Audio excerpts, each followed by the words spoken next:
Good evening, everyone. I'm Christy Peterson from Vintage Books in Vancouver, Washington. And tonight we have our guest is Patty Grasher. She has written a guidebook to Vancouver, Washington. And we wanted to just stop and chat a little bit about her book and how it came to be and all the treasures and interesting places that you can find in it. So I'm going to start out, Patty, because I know a little bit of the backstory and I think it's an interesting story. How did this book come to be? Well, it came to be kind of because I wanted it for myself. So when I came to Vancouver in 2015, I was newly married to my husband. And so he was working and I didn't know what the heck to do with my time and anything about Vancouver. It just kind of was like, to tell you the truth, I was like bored. I was bored in Vancouver. And so I remember typing into a Google chat, bored in computer. And I got all these other people who were like bored in computer. I said, oh, there's a whole bunch of us. There really wasn't, but there was a kinship there, Yeah, and yeah, and it just kind of excited me to say, well, what can I do to not be bored in Vancouver? So I started yeah, because I really feel like, that kind of essence, bloom where you're planted, that yeah, there's got yeah, to be something to find out in Vancouver. And so, because when you first, like you drive through the streets or something, it looks just like any other city, it yeah, doesn't really yeah, have anything that sparkles. I mean, right now, the Vancouver waterfront, I think, sparkles, but at the time when I yeah, moved here, that wasn't there.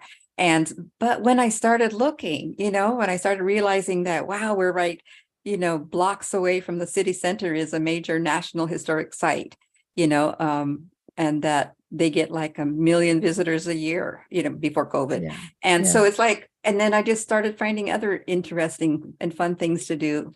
And I just kept going with it. I kind of started a blog. I keep starting things and stopping, but I had a lot of As material. all good writers do, right?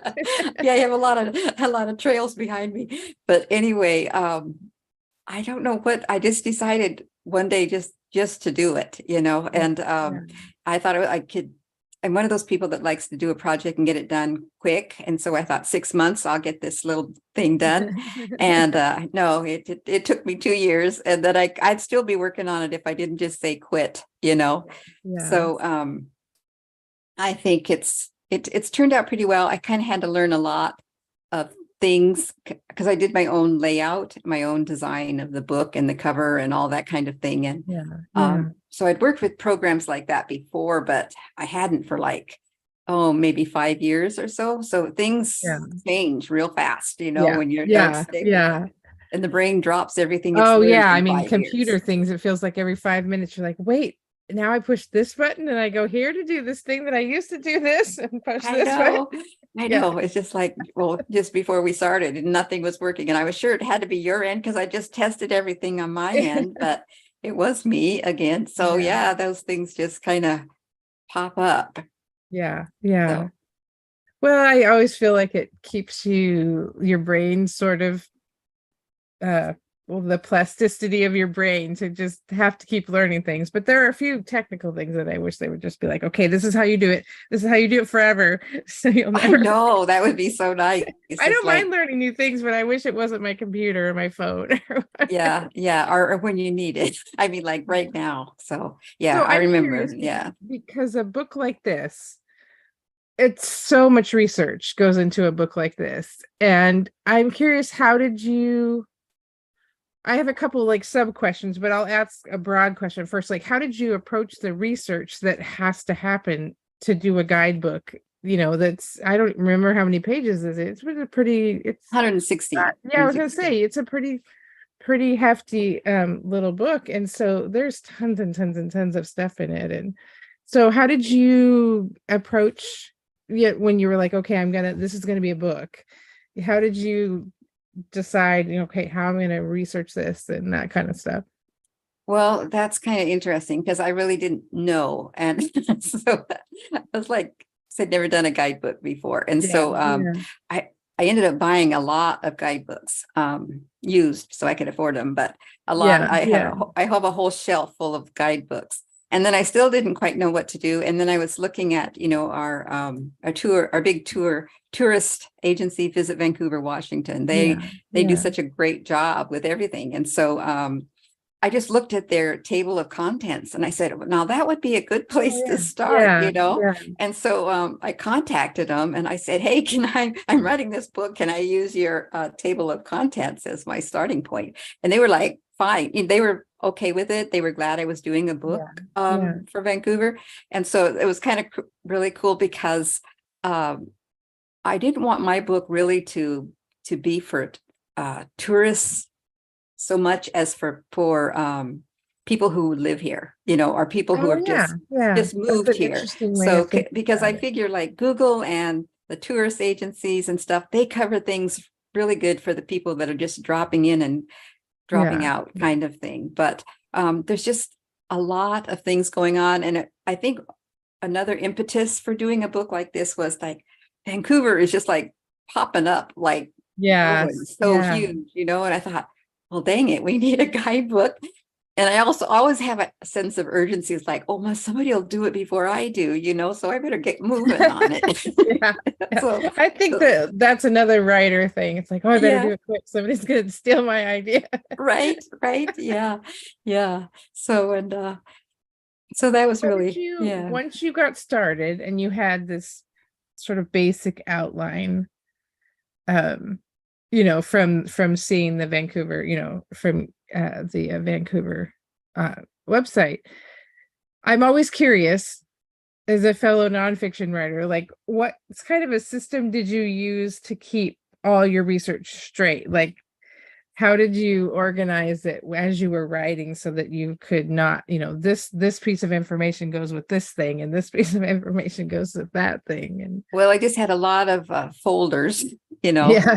I had a lot of folders, and I tend to do things totally different than probably your typical researcher writer because I like seeing the finished product, and so I'm a book designer as well. So I just like started with chapter 1 and I would put the pictures and the text together. And so I moved, Yeah. if I can see it in my head, I can Yeah. visualize it, or whatever, then it kind of Yeah. motivated me. For me, I Yeah. think it would have been really dry if I was just like, okay, I'm going to collect all this information and then somebody's going to put it together. And it's like, well, that's no fun, Yeah. Yeah. no fun. I suspect that everybody's different and everybody, Yeah. because I don't think that that's an unusual way of doing it. I know sometimes I use dummy photos just Yeah. to kind of picture well, what would go in this page? Yeah. Yeah. I Even could see even if that. Yeah. I'm not picking the photos, because yeah, I think you kind of have to be able to think about in your head, like, what's this going to look like? And Right. And the space you're going to need for photos yeah, because some are long and some are short and yeah, some are, yeah. yeah. Yeah. What was the hardest thing about keeping everything straight? Ah, um, I don't, I don't know that it was the hardest keeping everything straight. I think it was finding the information that I Yeah. needed. And because I work 3 days a week, and one of the days that I work at the Fort Vancouver bookstore, and one of the days I Yay. work, yeah, it's cool. We're both bookstore people, right? That's So awesome. anyway, I work on Saturday, and everything happens on Saturday, Yes, and I was yes, like, I work on I can't Saturday go too, so I totally work on sympathize with you. Saturday. Like, yeah, so Yeah. and there was like two sections that I really wanted to cover, but I could not get off, because I didn't want to say, I got to go take some pictures on Yeah. a Saturday. Yeah. It's like, well, I Yeah. also need the money. So it's like, yeah, the Yeah. motivation to Yeah. keep going. But Yeah. what I did in those cases was I contacted the organization and asked if they would send me some of their photos, and they did. And so then Oh, I that's gave them nice. Yeah. credit in the book, and that was Yeah. kind of good too, because it could Yeah. reach out and Yeah. meet. Yeah. That's very cool. So you said that you wanted this to be especially for local people, not that someone planning a trip couldn't use it, because I think they probably could. But so how did that affect what decisions you made about things that did or didn't end up in the book?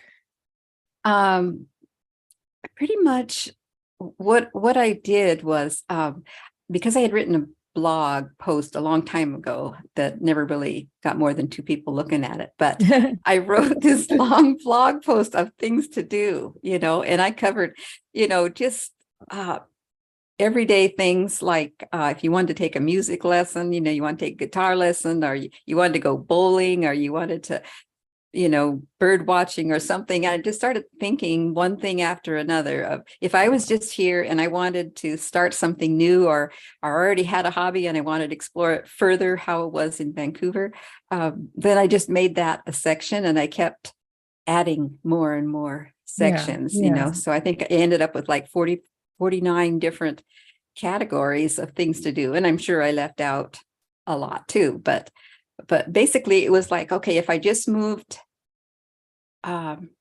Vancouver, that was one thing. And then I also looked at questions people were asking, like on Quora and other places like that. Oh, that's a really good idea. Yeah. And so like where do where can you play basketball in this town and stuff like that, Yeah. And I Oh, thought, yeah, a really that's great kind of idea. what I wanted to do, was just kind of be that, that little go-to I call it kind of like a yellow page for Vancouver, of things to do. Yeah. That's interesting because we don't have that kind of a resource anymore. And while it's in some ways it's easier to access information than it ever has been, in other ways there's little pieces of that community-ness. That's not a word, but it We is make now up words apparently. as we go. Yeah, The little aspects of community that the dollar, the newspaper, or the little I can't even remember what it's called, the little want ads. There was the nickel the nick or thrifty something like nickel, and yeah. the yellow pages and all that kind of stuff where there were ads, or there were and so you could go through them and look for bowling alleys, and then there would be ads for bowling alleys and that kind of thing. And not having that anymore, sometimes that information isn't as easy to access as you would think it would be. It depends on how well that particular business has done it becoming Yeah, a online. lot. And some Like places haven't done a very good job, and so you can't find them. And right, and they're so, good. Like if you take Yelp as your authority, well, some people know how to use Yelp, and they get 50 friends to write a review, and Yes, so they're like number exactly. one, and it's like you go there and you think, I don't like this, or something. Yeah. And so It always intrigues me how much we've gained by having access to the world at our fingertips, but also the really interesting sort of subtle things that we lose by having right. the things be the way it is. And I think that's probably one of them, is just sort of the everyday things of, oh, I would like to go do this. And maybe Yeah. you can find a place, but maybe you can't. And so it's interesting. I think that one of the things the computer has done is that it's kind of because it's specialized. When you look for a hat, all you find are hats. But used to be when you had to open up the Sears catalog and you look for hats, well, all of a sudden you think, oh, that's a cool thing. It might be something for your kitchen or something. And it's also why we still get the Columbian newspaper. And it's like, okay, there's things that you would not look for that you just see when you're like flipping those pages open. And I think what I think about this guidebook that's handy is that it's always going to be the same. I mean, I'm going to renew it, whatever, keep up with it. But you could write something on the side of the pages, this place, forget this place or go to this place or something, and it's going to be right there where you set it down. You don't have to pick up the computer and Google again, to figure it out. Yeah. And some things I think are just, I don't know, there's a different experience with print than online. And they both have their place, but the print is definitely a different I kind of think the experience. Book, I think the book also would be good as a starting point. It's because I include a lot of links. I don't know how many links, but at least almost 200 links to things. And so it's like kind of just go deeper and further than the book goes, but it gets you started. So do you have, I'm gonna give you a fast quiz now. of Oh, what? a quick quiz. Oh, dear Lord. I knew that was going to No, happen. you decide what the quiz answers are. So it's Okay. really not too hard. I'm curious, like I people use the word favorite, and I don't like that because that implies you've got to like put one all above the other. So I'm just gonna say like something that pops to your head that you really liked, and I'll give you some categories. So I'll start Okay. with what was the park that you really liked that you found when you were researching this book? Well, I didn't go to a lot of parks because um, I'm so stuck in the Fort Vancouver Park, the big thing that Yes, I'm I that love I'm that just place like so much. so much Yeah, here that I yeah, just kind of go there. But yeah. and it's like also for like taking walks, I included a lot of walks. But to tell you the truth, me and my husband, we go the dang same Yeah. walk every Yes. single day, Yeah. and it's the No. city And that block. is a perfectly acceptable answer because, the fort is a park and it's a historical site and it's probably one of the best, I mean, in my opinion as well, one of the best places to walk in the city. My kids went to Clark for a running start for a couple of years, and I would drop them off at school and then I would go park down there and walk the loop a Yeah, couple times, and it's I just just amazing. I mean, really it's love one of it. our best resources. Yeah, yeah. Yeah. And I think it's interesting because, where you talk about the difference between a guidebook for tourists and a guidebook for locals. I mean, the guidebook for tourists is going to talk about rightfully so, the fact that there's this amazing historic site and, and all the historical connotations, and go to the fort replica and visit that and stuff. But, the book that talks about it as a community resource is going to talk about the fact that it's also a really, really great place to walk. And if you play Pokemon, it's a really, really good place Oh to play yeah, man. Pokemon Go. The There's all Saturday kinds of Pokemon is the big, different yeah, things that a yeah, resident might be interested in versus somebody who's just coming for a couple days. So it right. does Yeah. change the perspective. So Yeah. do you have a besides the fort? Because obviously if we love that one, we just love that one. Is there another like historic place, building, statue, art piece, or whatever that you from a historic perspective that you really like? That Well, you uh, I joined, there's the oldest residence in Clark County, right, which is the Covington Historic House. Okay, I did Yeah, not and know it's that. like So a that's cool. mile from my house.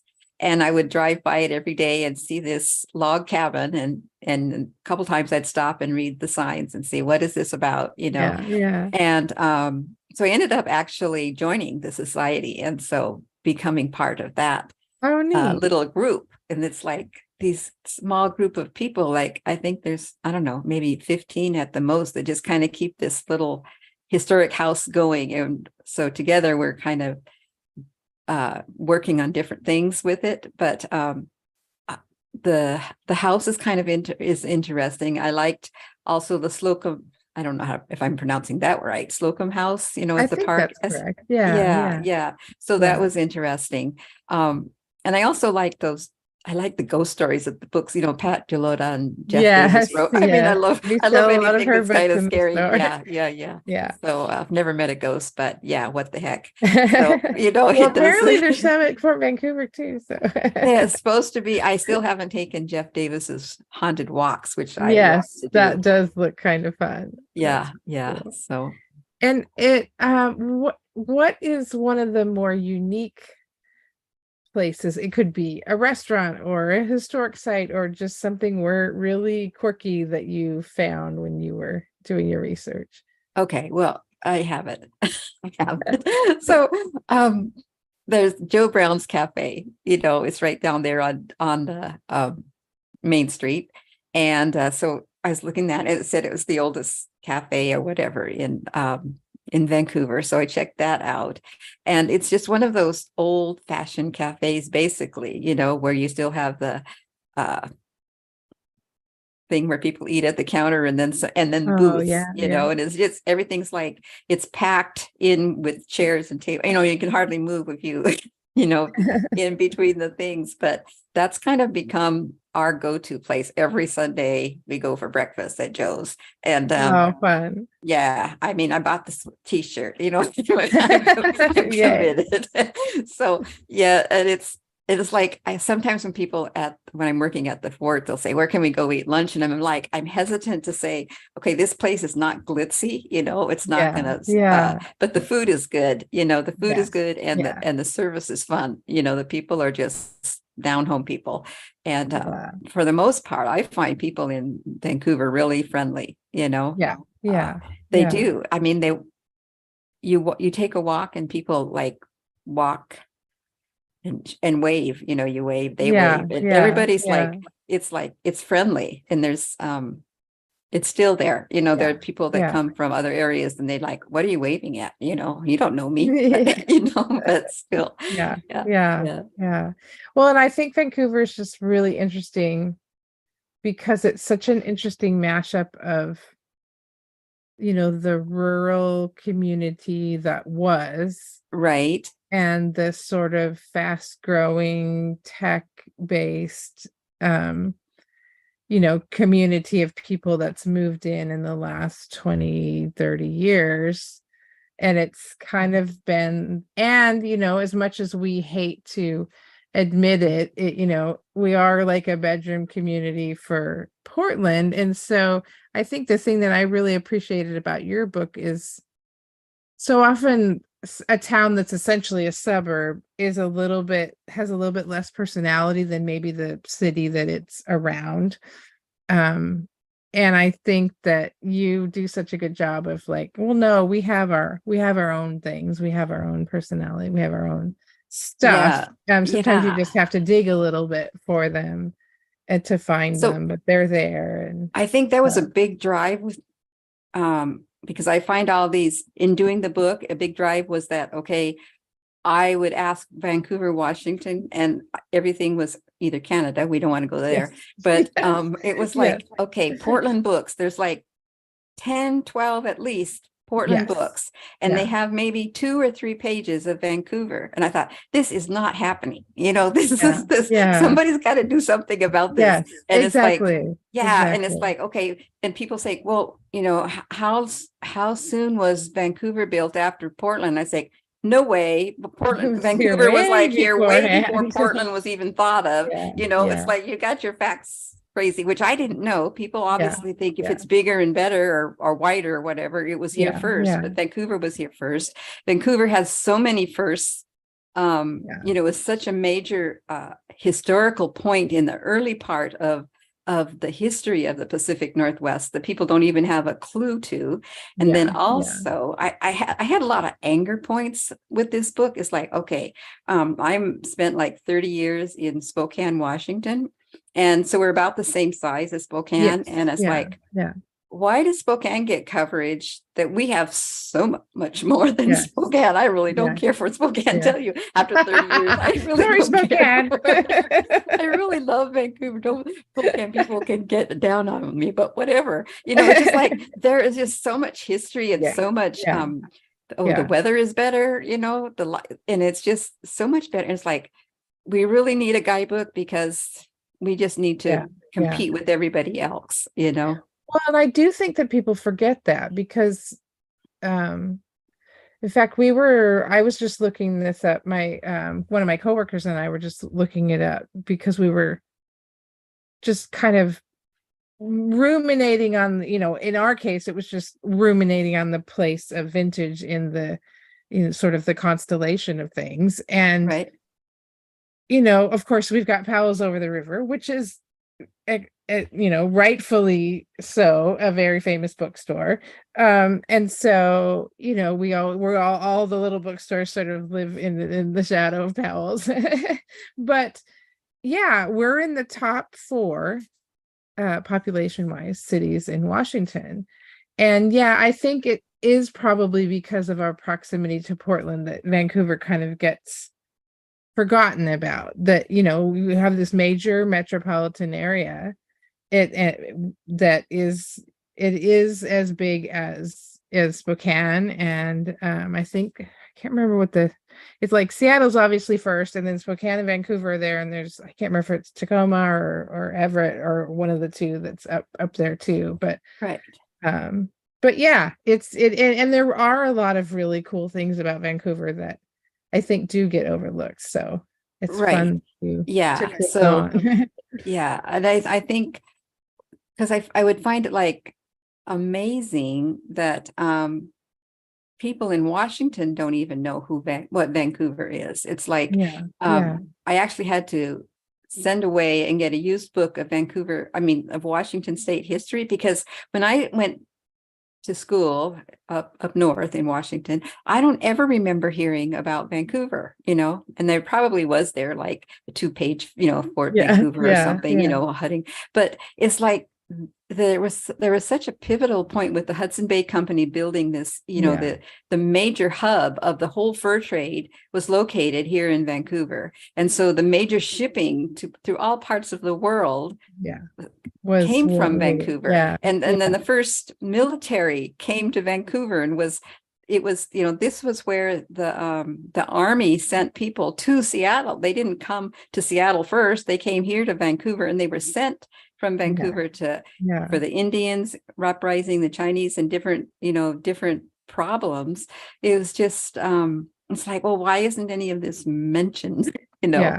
Yeah. Well, and you talk about, you have all kinds of indigenous communities that were here that sort of interacted with the fort. You had people from as far away, I mean, obviously Europe, but then you had people from Hawaii that were interacting with, it was the sort of the place that everything came through. And Yeah, it was just so a major part. And one of the facts that I found interesting was that the indigenous groups here were such a huge trading community. Ever before the Hudson Bay yeah, came, yeah, they were a huge trading for all the Native Americans from California and from, mhm, even down from Alaska and stuff. yeah, They came because of the salmon and the yeah, berries yeah. and different things that Well, and were this was just various. kind of a natural gathering Yeah, it place. was. And And there so, was thousands of years so that they were doing yeah, trading yeah. here. So that was very interesting. And there was like 36, 37 tribes that were in this Oh, area.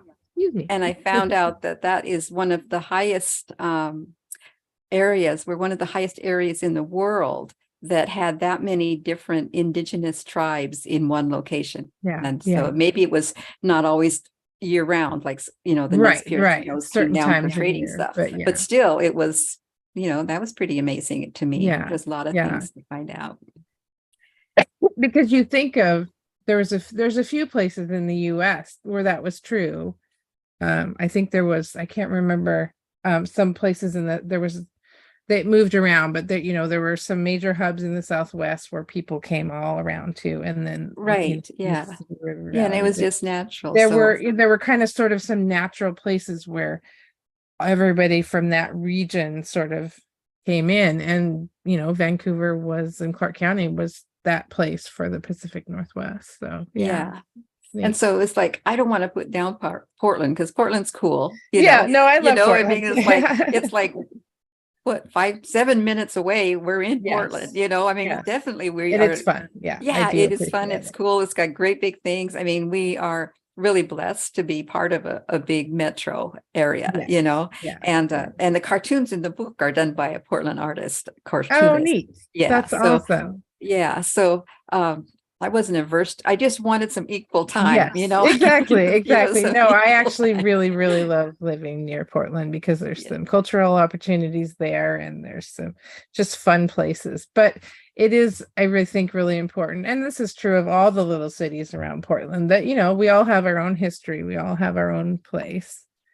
And I in the think, case of yeah. Vancouver and Clark County, like we we were first. Right. We were here, this area was established, decades before Portland really got going. And so, Right. It's like they think of Oregon. We think of Oregon as a simple area, but in the beginning it was all called Oregon. It yes, was the Oregon yes, Territory covered yes, everywhere, right, right. it covered. So that's kind of people on lost. the Oregon Trail weren't just going to Oregon, they were coming here as well. And yeah. Right. And like the first Oregon, what do you call it, the Oregon trails for the first 30 some years, Vancouver was the first point where they stopped, Yes. you Yeah. know. So Yeah. yeah, there's a lot of Yeah. things. And I Yeah. think it's great. I think it's great for any community to delve into their Yeah. treasures, you know. Yeah. I think it's fun. Yeah. So that actually leads me to my next question, because you said you had to sort of get to a point where you're just like, okay, I have to stop now.